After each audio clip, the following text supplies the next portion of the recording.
মুহূৰ্তত এটা ডাঙৰ খবৰ দিব বিচাৰিছোঁ। কাইলৈ বিধানসভা নিৰ্বাচনৰ প্ৰাকক্ষণত লাখ লাখ মিয়া লোক আহি বহিৰাজ্যৰ পৰা প্ৰৱেশ কৰিছে ৰাজ্যত, আৰু এইসকল লোকৰ মুখত নুফুটে অসমীয়া ভাষা। এইসকল লোকে অসমীয়া ভাষা ক'ব নাজানে। এওঁলোকৰ মুখত ফুটিছে এতিয়া বেংগলী ভাষা, বাংলা ভাষা ফুটিছে মুখত, তেওঁলোকৰ ওলাইছে মিয়া ভাষা।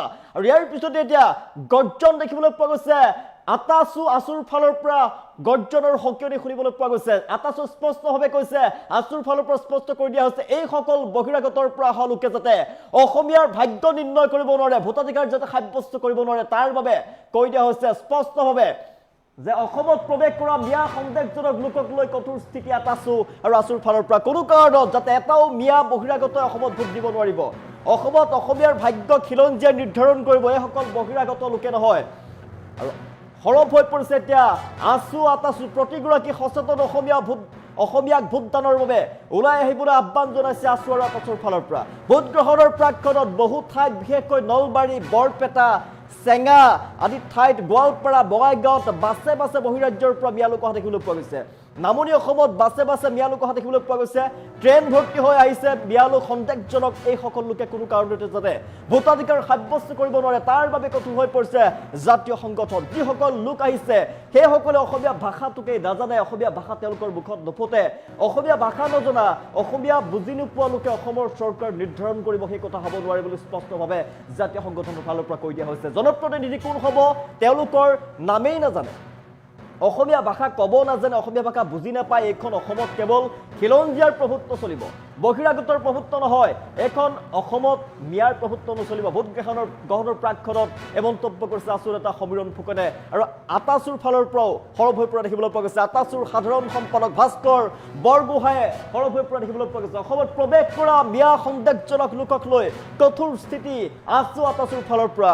কোনো কাৰণতে এটা মিয়াই বহিৰাগতই অসমত ভোট দিব নোৱাৰিব, আৰু ইয়াৰ বাবে কঠোৰ স্থিতি গ্ৰহণ কৰিছে আছু আৰু আছুৰ ফালৰ পৰা। সৰব হৈ পৰিছে বহিৰাগতক লৈ সৰব হৈ পৰিছে ৰাজ্যৰ জাতীয় সংগঠন। কোনো কাৰণতে এটাও মিয়া বহিৰাগতই অসমত যাতে ভোট দিব নোৱাৰে। অসমত খিলঞ্জীয়াই নিৰ্ধাৰণ কৰিব অসমত কোন হ'ব জনপ্ৰতিনিধি, কোনে চৰকাৰ গঠন কৰিব, অসমৰ খিলঞ্জীয়াই নিৰ্ধাৰণ কৰিব। সেইটো প্ৰতিগৰাকী সচেতন অসমীয়াক ভোটদানৰ বাবে ওলাই আহিবলৈ আহ্বান জনাইছে। ভোট গ্ৰহণৰ বাবে ইতিমধ্যে বহু ঠাইত বিশেষকৈ নলবাৰী, বৰপেটা, গোৱালপাৰা, বঙাইগাঁৱত বাছে বাছে বহিৰাজ্যৰ পৰা মিয়া লোক অহা দেখিবলৈ পোৱা গৈছে। সন্দেহজনক এইসকল লোকে কোনো কাৰণতে যাতে ভোটাধিকাৰ সাব্যস্ত কৰিব নোৱাৰে তাৰ বাবে কঠোৰ হৈ পৰা দেখিবলৈ পোৱা গৈছে আছু। যিসকল লোক আহিছে সেইসকলে অসমীয়া ভাষাটোক নাজানে, অসমীয়া ভাষা নজনা, অসমীয়া বুজি নোপোৱা এইসকল লোকে আমাৰ চৰকাৰ নিৰ্ধাৰণ কৰিব। এই কথা কেতিয়াও হ'ব নোৱাৰে। জনপ্ৰতিনিধি কোন হ'ব এওঁলোকৰ নামেই নাজানে। এখন অসমত খিলঞ্জীয়াৰ প্ৰভুত্ব চলিব, অসমীয়াৰ প্ৰভুত্ব চলিব। ভোট গ্ৰহণৰ প্ৰাকক্ষণত এই মন্তব্য কৰিছে আছুৰ নেতা সমীৰণ ফুকনে। আছুৰ সাধাৰণ সম্পাদক ভাস্কৰ বৰগোহাঁই আৰু আছুৰ সাধাৰণ সম্পাদক সমীৰণ ফুকন সৰব হৈ পৰা দেখিবলৈ পোৱা গৈছে। স্পষ্টভাৱে কৈ দিছে এইসকল লোকে যাতে কোনো কাৰণতে ভোট দিব নোৱাৰে, ভোটাধিকাৰ সাব্যস্ত কৰিব নোৱাৰে, তাৰ বাবে কঠোৰ স্থিতি প্ৰশাসনক গ্ৰহণ কৰিবৰ বাবে তেওঁলোকে আহ্বান জনাইছে।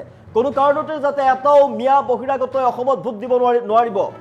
অসমত প্ৰৱেশ কৰা এইসকল লোকে অসমীয়া ভাষাটোকে ক'ব নাজানে, তেওঁলোকৰ মুখত অসমীয়া ভাষা নুফুটে, তেওঁলোকে অসমীয়া ভাষা নাজানে, অসমীয়া ভাষা ক'ব নাজানে, অসমীয়া ভাষা বুজি নাপায়। এইসকল লোকে বহিৰাগতৰ পৰা লাখ লাখ মিয়া লোক আহি এতিয়া ভৰ্তি কৰিছে, বহিৰাগত লোক আহি ভৰ্তি হৈছে ৰাজ্যত। আৰু ভোটদানৰ বাবে কাইলৈ নিৰ্বাচনৰ ভোট গ্ৰহণ 7 বজাৰ পৰা যিহেতু নিৰ্বাচন হ'ব, নিৰ্বাচনৰ ভোট গ্ৰহণ আৰম্ভ হ'ব। আৰু নিৰ্বাচনৰ প্ৰাকক্ষণত ৰাজ্যত লাখ লাখ লোক আহি ভৰ্তি কৰা দেখিবলৈ পোৱা গৈছে। দবা ভৰ্তি হৈ আহিছে ট্ৰেইনত, দবা ভৰ্তি হৈ আহিছে লোক, আৰু দেখিবলৈ পোৱা গৈছে বাছ ভৰ্তি হৈ আহিছে লোক। আৰু ইয়াৰ পিছতে সৰব হৈ পৰিছে জাতীয় সংগঠন আছু আৰু আছুৰ সৰব হৈ পৰা দেখিবলৈ পোৱা গৈছে। স্পষ্টভাৱে সকিয়নি প্ৰদান কৰিছে। অসমত প্ৰৱেশ কৰা মিয়া সন্দেহজনক লোকক লৈ কঠোৰ স্থিতি গ্ৰহণ কৰিছে আছু আৰু আছুৰ ফালৰ পৰা। কোনো কাৰণতে যাতে এটাও মিয়া বহিৰাগতই অসমত ভোট প্ৰদান কৰিব নোৱাৰে, ভোটাধিকাৰ সাব্যস্ত কৰিব নোৱাৰে, তাৰ বাবে কঠোৰ স্থিতি গ্ৰহণ কৰিছে। আৰু চৰকাৰলৈ আহ্বান জনাইছে, প্ৰশাসনলৈ আহ্বান জনাইছে যাতে মিয়া লোকে বহিৰাগতই অসমৰ ভৱিষ্যত নিৰ্ধাৰণ কৰিব নোৱাৰে, অসমত ভোট প্ৰদান কৰিব নোৱাৰে, ভোটাধিকাৰ সাব্যস্ত কৰিব নোৱাৰে। স্পষ্টভাৱে কৈ দিয়া হৈছে। আৰু সকলো লোককে ওলাই আহি ভোটাধিকাৰ সাব্যস্ত কৰাৰ বাবে আহ্বান জনাইছে। প্ৰতিগৰাকী খিলঞ্জীয়া অসমীয়া লোকে ওলাই আহি যাতে ভোটাধিকাৰ সাব্যস্ত কৰিব পাৰে তাৰ বাবে আহ্বান জনোৱা হৈছে। কোনো কাৰণতে এটাও মিয়া বহিৰাগতই অসমত ভোট দিব নোৱাৰিব।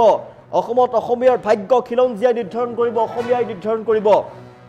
প্ৰতিগৰাকী সচেতন অসমীয়া ভোটদানৰ বাবে ওলাই আহক আৰু ভোটদানৰ প্ৰাকখনত বহু ঠাইত বিশেষকৈ দেখিবলৈ পোৱা গৈছে নলবাৰী বৰপেটা গোৱালপাৰা বঙাইগাঁৱত বাছে লোক বহিৰাজ্যৰ পৰা অহা দেখিবলৈ পোৱা গৈছে সন্দেহজনক এইসকল লোকে কোনো কাৰণতে যাতে ভোটাধিকাৰ সাব্যস্ত কৰিব নোৱাৰে তাৰ বাবে জাতীয় সংগঠন সৰব হৈ পৰা দেখিবলৈ পোৱা গৈছে গুৱাহাটীত দেখিবলৈ পোৱা গৈছিলে ৰেলৱে ষ্টেচনত দেখিবলৈ পোৱা গৈছিলে ভৰ্তি হৈ ট্ৰেইন ভৰ্তি হৈ অহা দেখিবলৈ পোৱা গৈছিলে বাছ ভৰ্তি হৈ লোক অহা দেখিবলৈ পোৱা গৈছিলে ইয়াৰ পিছতে সৰব হৈ পৰিছে জাতীয় সংগঠন আছু আৰু আটাছু কোনো কাৰণতে যাতে এটাও মিয়া বহিৰাগতই ভোট প্ৰদান কৰিব নোৱাৰে তাৰ বাবে প্ৰশাসন আৰু চৰকাৰক ব্যৱস্থা গ্ৰহণ কৰাৰ বাবে আহ্বান জনাইছে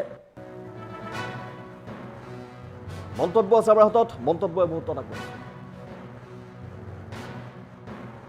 সকলোৱে যাতে নিজৰ ভোট কেন্দ্ৰসমূহত যাতে কোনো এনেকুৱা ধৰণৰ সন্দেহজনক লোকে গৈ ভোট দিবগে নোৱাৰে তাৰ প্ৰতি তেওঁলোকক সজাগ সচেতন হৈ থাকিবৰ কাৰণে আহ্বান জনাইছো কোনো কাৰণতে যাতে এইখন অসমত বহিৰাগতৰ দপদপনি নচলে কোনো কাৰণতে যাতে অবৈধ বিদেশী মানুহে আহি আমাৰ ভাগ্য নিয়ন্ত্ৰণৰ দায়িত্ব ল'ব নোৱাৰে তেনেকুৱা ধৰণৰ পৰিৱেশ যাতে সৃষ্টি নহয় তাৰ প্ৰতি প্ৰত্যেককে সচেষ্ট হৈ জাতীয় দায়িত্ব পালন কৰিবৰ কাৰণে আমি আহ্বান জনাইছো কালিলৈ অসমত নিৰ্বাচন সম্পন্ন হ'ব আৰু অসমৰ জনসাধাৰণে আগন্তুক সময়ৰ কাৰণে এখন চৰকাৰ নিৰ্বাচন কৰাৰ দায়িত্ব তেওঁলোকে সম্পাদন কৰিব আৰু অসমৰ ৰাইজ অভিজ্ঞ লোক অভিজ্ঞতাৰে সৈতে পুষ্ট অসমৰ জনসাধাৰণে নিজৰ জনপ্ৰতিনিধিসকলক নিৰ্বাচন কৰিব চৰকাৰ নিৰ্বাচন কৰিব কিন্তু এইখিনি সময়তে বহিৰাজ্যৰ পৰা বহু সংখ্যক যথেষ্ট হাৰত লোক ইয়ালৈ অহা পৰিলক্ষিত হৈছে ভোটাধিকাৰ সাব্যস্ত কৰিবৰ কাৰণে আৰু এইসমূহক লৈ বিভিন্ন ধৰণৰ অভিযোগ প্ৰতি অভিযোগ উত্থাপন হৈছে কোনোবাই যদি তেওঁলোকক পূৰ্ববংগীয় মূলৰ মুছলমান লোক বুলি ক'ব খুজিছে কোনোবাই বিহাৰী বা আন জনগোষ্ঠীক প্ৰতিনিধিত্ব কৰা লোক বুলি ক'ব বিচাৰিছে আমাৰ কথাটো হ'ল যে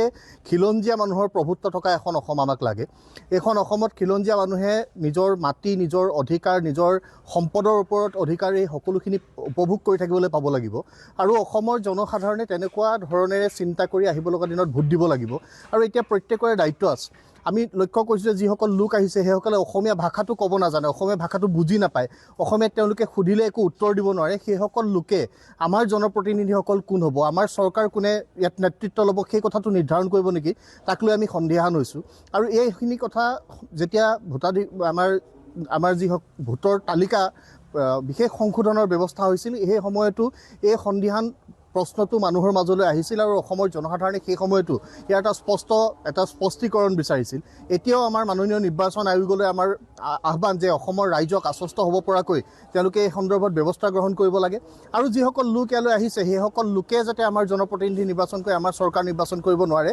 সেইবাবে অসমৰ ৰাইজ হাজাৰ হাজাৰ লোক ওলাই আহিব লাগে সকলো ৰাইজে নিজৰ ভোটাধিকাৰ সাব্যস্ত কৰি কোনো যাতে আমাৰ বহিৰাগত লোকে আমাৰ ভাগ্য নিয়ন্ত্ৰণৰ দায়িত্ব ল'ব নোৱাৰে সেই ব্যৱস্থাটো কৰিবৰ কাৰণে আমি আহ্বান জনাইছোঁ যাতে কোনো লোকে আমাৰ বিভিন্ন সময়ত কথা বতৰা ওলাই আছে যে অবৈধ বিদেশীৰ প্ৰব্ৰজনে জুৰুলা কৰা এখন ৰাজ্য আৰু অবৈধ বিদেশীৰ প্ৰব্ৰজনে জুৰুলা কৰা ৰাজ্য অবৈধ বিদেশীয়ে সকলো সময়তে আমাক চেপা দি আমাৰ ভাষা কৃষ্টি সংস্কৃতি সভ্যতাৰ প্ৰতি আমাৰ ভাবুকি কঢ়িয়াই অনা এটা পৰিৱেশ পুনৰ বিৰাজমান হৈ থাকিব নেকি এনেকুৱা এটা পৰিৱেশ পুনৰ আহিব নেকি ৰাইজ সন্দিহান হৈ থাকে সেয়েহে আমাৰ সকলোলৈকে আহ্বান এইখিনি সময়ত জাতীয় দায়িত্ব পালন কৰি সকলোৱে হাজাৰ হাজাৰ লোক ওলাই আহিব লাগে সকলো লোকে নিজৰ ভোটাধিকাৰ সাব্যস্ত কৰিব লাগে আৰু নিজৰ বিবেককেন্দ্ৰিক ভোটদানেৰে সৈতে আহিব লগা দিনত আমাৰ নেতৃত্ব কোনে ল'ব সেই কথা নিৰ্ধাৰণ কৰিবৰ কাৰণে আমি অসমৰ ৰাইজলৈ আহ্বান জনাইছোঁ আৰু সকলোৱে যাতে নিজৰ ভোট কেন্দ্ৰসমূহত যাতে কোনো এনেকুৱা ধৰণৰ সন্দেহজনক লোকে গৈ ভোট দিবগে নোৱাৰে তাৰ প্ৰতি তেওঁলোকক সজাগ সচেতন হৈ থাকিবৰ কাৰণে আহ্বান জনাইছোঁ কোনো কাৰণতে যাতে এইখন অসমত বহিৰাগতৰ দপদপনি নচলে কোনো কাৰণতে যাতে অবৈধ বিদেশী